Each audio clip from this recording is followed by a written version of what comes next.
Assalamualaikum warahmatullahi wabarakatuh. Perkenalkan, nama saya Bunga Mersiana dengan NPM 227098. Di sini saya akan menjelaskan peta masalah dan peta konsep dari kasus seorang pasien. Di belakang saya ini peta masalahnya. Peta masalahnya, Tuan Slamet seorang pasien berusia 56 tahun. Dengan keluhan utama banyak luka akibat kecelakaan saat dirampok dan datang dalam kondisi umum yang buruk dengan penurunan kesadaran. Selanjutnya, riwayat penyakit dahulunya nggak ada, riwayat penyakit sekarangnya nggak ada juga. Terus Tuan Slamet jatuh dari motor akibat tasnya yang hendak dirampok tersangkut di leher. Pada primary survey, pertama, kontrol jalan napas dan servikal tidak ada stridor. Jalan napas melalui lubang hidung kiri bebas, sedang lubang hidung kanan tersumbat oleh bekuan darah. Yang kedua, pernapasan dan ventilasi tidak ada memar di dada, frekuensi pernapasan 24 kali per menit, simetris pada kedua sisi. Untuk sirkulasinya, ekstremitas hangat, waktu pengisian kapiler kurang dari 2, denyut nadinya 120 kali per menit, tekanan darahnya 120 per 80 mmHg, tampak sedikit keluar darah dari mulut.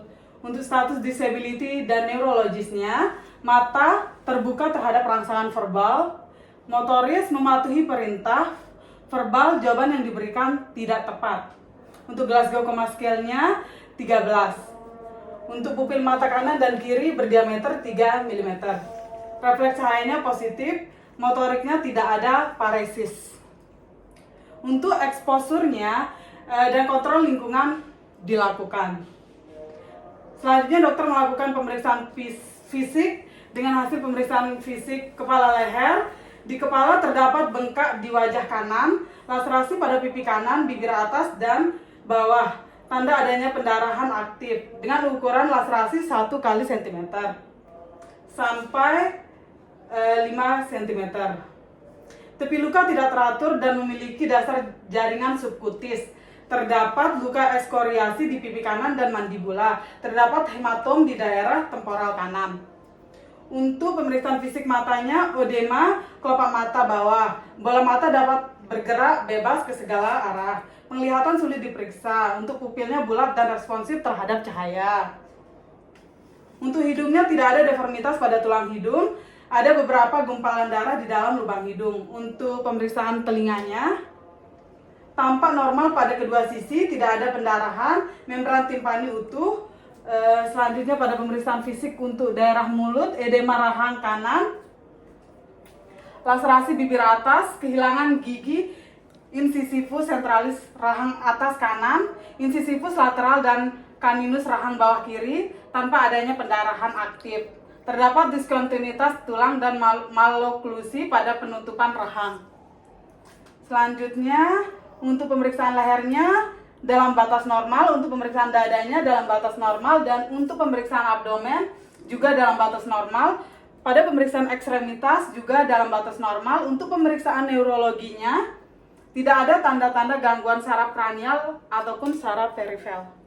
Selanjutnya pemeriksaan penunjang yang terdiri dari pemeriksaan darah lengkap. Untuk hemoglobinnya pasien ini 12 gram per desiliter, tipe O, leukositnya 18.000 mm3, trombositnya 280.000 per mm3, bleeding time-nya 1, clotting time-nya 6. Photoschool water cervical didapatkan fraktur zygomaticomaxillary kanan, fraktur mandibula parasymphysial kiri, dan fraktur temporal linear kanan. Hasil CT scan-nya epidural hematoma pada daerah temporoparietal kanan. Selanjutnya dokter mendiagnosis pasien dengan fraktur zygomaticomaxillary kanan, fraktur mandibula parasymphysial kiri, dan fraktur temporal linear kanan. Epidural hematoma pada daerah temporoparietal kanan. Selanjutnya untuk penata laksanaan dan terapinya, Cedera kepala dirawat dengan observasi tertutup karena volume hematoma epidural kurang dari 3 cc. Dia menolak untuk dilakukan debridemen dan penutupan luka. Selanjutnya saya akan menjelaskan peta konsep dari kasus ini. Di belakang saya peta konsep dari kecelakaan pasien. Peta konsep ini dimulai dengan pasien yang datang dengan cedera kepala dan trauma maksilofacial. Untuk memahami apa yang terjadi pada pasien, pertama-tama kita harus mengetahui anatomi tengkorak. Anatomi tengkorak itu terdiri atas 2 bagian. Pertama, neurokranium, bagian kranium yang berisi otak dan organ sensoris. Tulang dasar tengkorak atau basis krani dibentuk dari jaringan tulang rawan. Viscerokranium menjadi tulang pengunyah dan alat pendengaran, contohnya maksila, mandibula, tulang-tulang pendengaran, os hyoideum. Selanjutnya neurokranium disusun dari os frontal, os parietal, ala major osis sphenoidalis, squama occipitalis, pars squamosa osis temporalis. Selanjutnya untuk kulit kepala atau scalp itu terdiri dari 5 lapisan, yaitu skin atau kulit, connective tissue atau jaringan penyambung, aveneurosis atau galea aveneurotica, los connective tissue atau jaringan penunjang logar, dan perikranium. Untuk viscerokranium, bagian wajah terdiri dari orbita, kavitas nasi, kavitas oris, serta alat-alat pengunyah. Untuk kavitas krani bersambungan dengan canalis vertebralis yang berisi medula spinalis, tengkorak berupa mozaik dari banyak tulang yang membentuk rongga tengkorak untuk melindungi otak atau neurokranium. Neurokranium terdiri dari lempeng-lempeng tulang lebar yang terbentuk langsung dari lembaran jaringan ikat di sekitarnya. Selanjutnya durameter. Pada durameter adalah tempat mengandung rongga yang mengalirkan darah vena dari otak. Rongga ini dinamakan sinus longitudinal superior yang terletak di antara kedua hemisfer otak. Selaput arachnoid merupakan selaput halus yang memisahkan durameter dengan piameter. Piameter itu merupakan selaput tipis yang terdapat pada permukaan jaringan otak, di mana piameter ini berhubungan dengan arachnoid melalui struktur-struktur jaringan ikat yang disebut trabecle. Selanjutnya untuk rongga mulut, ini terdapat bibir, mukosa pipi, mukosa gingiva, lidah, palatum, dasar mulut, dan gigi. Untuk selanjutnya ada juga infeksi-infeksi pada mulut berupa selulitis difus yang melibatkan submandibula, sublingual, dan submental obstruksi. Gejala klinis untuk intraoralnya pembengkakan, nyeri, peninggian lidah, nyeri menelan atau disfagia, hipersalivasi, kesulitan dalam artikulasi bicara atau dysarthria.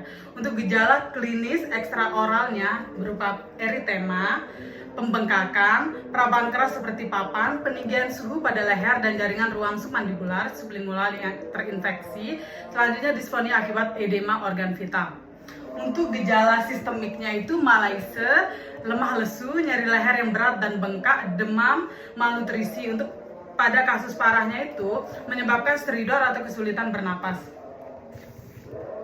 Selanjutnya pembagian luka ada 2, yaitu luka terbuka atau vulnus apertum dan luka tertutup, yaitu vulnus aklosum. Luka terbuka atau vulnus apertum contohnya luka robek atau vulnus laceratio, luka lecet atau vulnus exoratio, luka abrasi, luka sayat atau vulnus kisum, luka tusuk atau disebut vulnus ictum. Lalu luka gigitan atau disebut vulnus morsum, luka tembak yaitu vulnus colopetum, luka insisi, luka remuk atau yang biasa disebut dengan crush injury. Untuk luka tertutup contohnya hematom dan contusio. Selanjutnya luka bedah itu ada bersih kelas 1 atau luka operasi yang steril, bersih terkontaminasi 2, kelas 2 yaitu luka operasi yang menembus respiratorius, tractus gastrointestinalis dan tractus urogenitalis. Selanjutnya untuk luka yang kotor terinfeksi kelas 3 yaitu luka akibat kecelakaan, terbuka dan masih segar, ditambah operasi dengan daerah kerusakan yang luas dengan teknik steril atau tumpahannya cairan yang terlihat jelas dari traktus gastrointestinalis dan insisional yang akut. Selanjutnya kotor terinfeksi atau kelas 4 yaitu luka trauma yang sudah lama dengan mempertahankan jaringan yang dilemahkan dan itu meliputi adanya infeksi kolonikal ataupun proliferasi. Definisi ini bahwa organisme penyebab infeksi pasca operasi ada di tempat sebelum operasi. Selanjutnya pada primary survey ini pada awal tahap terjadinya cedera itu pentingnya dilakukan trauma life support segera setelah terjadinya cedera dengan melakukan pertama airway dengan kontrol servikal. Selama pemeriksaan jalan nafas tidak boleh dilakukan ekstensi, fleksi ataupun rotasi pada leher. Selanjutnya melakukan pemeriksaan breathing dengan ventilasi yang adekuat. Selanjutnya pemeriksaan circulation dengan kontrol pendarahan, dan selanjutnya pemeriksaan disability. Menilai tingkat kesadaran dengan AVVO. Pertama alert yaitu sadar, kedua vokal atau respon terhadap suara, ketiga pain atau respon terhadap nyeri, dan yang keempat unresponsive yaitu tidak merespon. Yang terakhir dengan melakukan exposure. Penderita trauma yang datang harus dibuka pakaiannya dan dilakukan evaluasi terhadap jejas dan luka. Yang selanjutnya secondary survey-nya pemeriksaan dari kepala sampai kaki, examination, head to toe examination, termasuk evaluasi tanda vital, dilakukan pemeriksaan neurologis lengkap, dilakukan foto X-ray pada bagian yang terkena trauma dan terlihat jejas. Selanjutnya fase penyembuhan luka itu ada 3. Pertama inflamasif, yang kedua proliferasi, dan yang ketiga maturasi. Untuk inflamasi disebut juga dengan proses peradangan terjadi dari mulai terjadinya fullness sampai dengan 5 hari. Selanjutnya proliferasi, terbentuknya jaringan baru, proses tumbuhnya jaringan dermis, kolagen, dan elastin melalui proses granulasi dan epidermis baru atau epitelisasi terjadi dari hari kelima sampai dengan hari ke-21 hari. Selanjutnya fase maturasi atau remodeling atau penguat jaringan yang sudah terbentuknya scar terjadi 21 hari sampai dengan 2 tahun. Ciri-ciri luka yang sudah sembuh itu pertama tidak gatal, kedua tidak merah, dan ketiga lunak.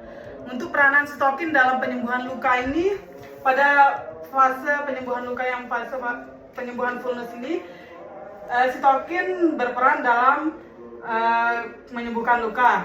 Pada fase inflamasi diinisiasi oleh sitokin proinflamasi yang berfungsi mengundang sel-sel imunitas untuk datang ke tempat terjadinya trauma. Setelah proinflamasi selesai, inflamasi dihentikan oleh sitokin antiinflamasi, kemudian masuk ke fase proliferasi. Di fase proliferasi ini, tubuh mulai ingin mengganti sel-sel yang sudah hilang, seperti contoh sitokin pada fase proinflamasi adalah IL-6. Kemudian untuk fase terakhir terdapat fase remodeling atau pembentukan kolagen. Pada pembentukan jaringan scarring. Yang bertanggung jawab pada fase ini adalah fibroblast dan TGF-beta. Kemudian TGF-beta ini yang akan menginisiasi sel fibroblast untuk mensekresikan kolagen.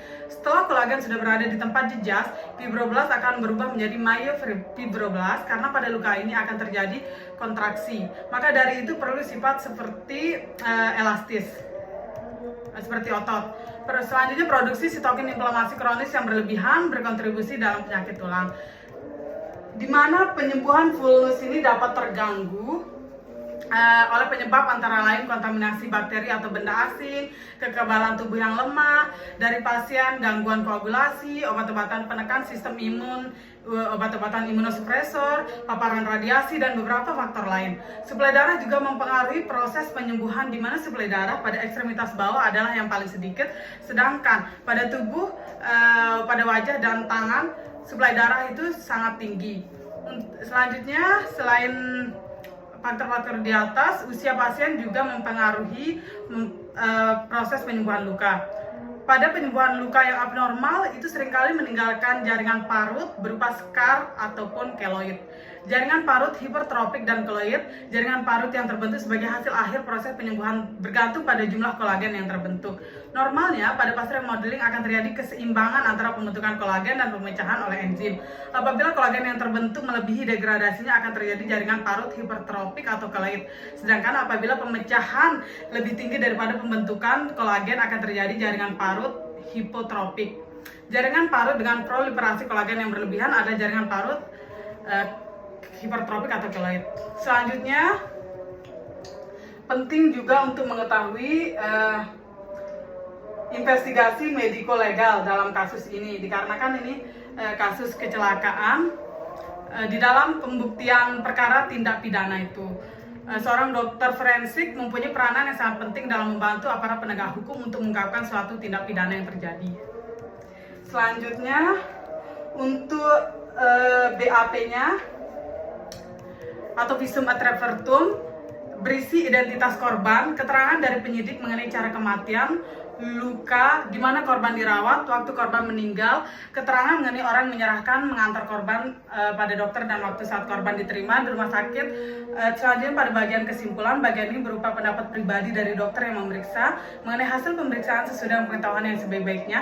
Yang terakhir pada bagian penutup memuat kata demikianlah visum et repertum ini dibuat. Selanjutnya BHP dan PHOP pada kasus ini. Untuk BHP-nya, pertama beneficent, dokter melakukan pertolongan yang terbaik untuk pasien dengan bantuan pertolongan airways, breathing, circulation, disability, exposure, memberikan pengobatan terbaik demi kesembuhan pasien. Selanjutnya untuk non-malefisentnya, pasien dalam kondisi tidak sadar, dokter berusaha mencegah pasien jatuh dalam kondisi yang lebih buruk sehingga dilakukan tindakan untuk menyelamatkan pasien. Selanjutnya dokter UGD melaporkan kondisi pasien kepada dokter bedah untuk tindakan lebih lanjut. Selanjutnya dokter melakukan tindakan sesuai dengan SOP. Selanjutnya untuk autonominya, pasien dalam kondisi tidak sadar sehingga otomatis kehilangan autonominya. Polisi yang mengantar diberitahu tentang tindakan yang akan dilakukan tanpa meminta tanda tangan pada lembar informed consent. Informed consent bisa diminta pada keluarga pasien. Selanjutnya untuk justice-nya, dokter tidak membedakan pasien. Terbukti pasien tindakan tetap dilakukan walau tanpa adanya keluarga pasien. Pasien mendapatkan haknya atas pelayanan kesehatan. Selanjutnya Public Health Orientation Program atau PHOP untuk kasus ini. Pertama ada health promotion, edukasi tentang keamanan dalam berkendara, keselamatan di jalan raya. Selanjutnya specific protection, yaitu disiplin penggunaan helm sewaktu naik kendaraan roda 2 untuk menghindari kondisi fatal akibat kecelakaan dengan memakai alat perlindungan diri dan taat kepada peraturan lalu lintas. Selanjutnya untuk early diagnosis dan prompt treatment, pertolongan pertama pada kecelakaan, langkah-langkah yang boleh dilakukan dan tidak boleh dilakukan pada penderita kecelakaan di jalan raya. Penderita kecelakaan harus segera dibawa ke rumah sakit untuk dilakukan airways, breathing, circulation, dan exposure, CT scan, X-ray, dan pemeriksaan lab darah. Selanjutnya untuk disability limitation-nya, jika sudah ditegakkan diagnosis, segera ditangani dan diberikan terapi yang tepat oleh dokter. Selanjutnya untuk rehabilitation-nya, rehabilitasi medik untuk mengembalikan fungsi-fungsi yang terganggu akibat trauma kepala, seperti terjadi trauma di mulut sehingga tidak bisa mengunyah atau makan dan lain sebagainya. Terima kasih. Wassalamualaikum warahmatullahi wabarakatuh.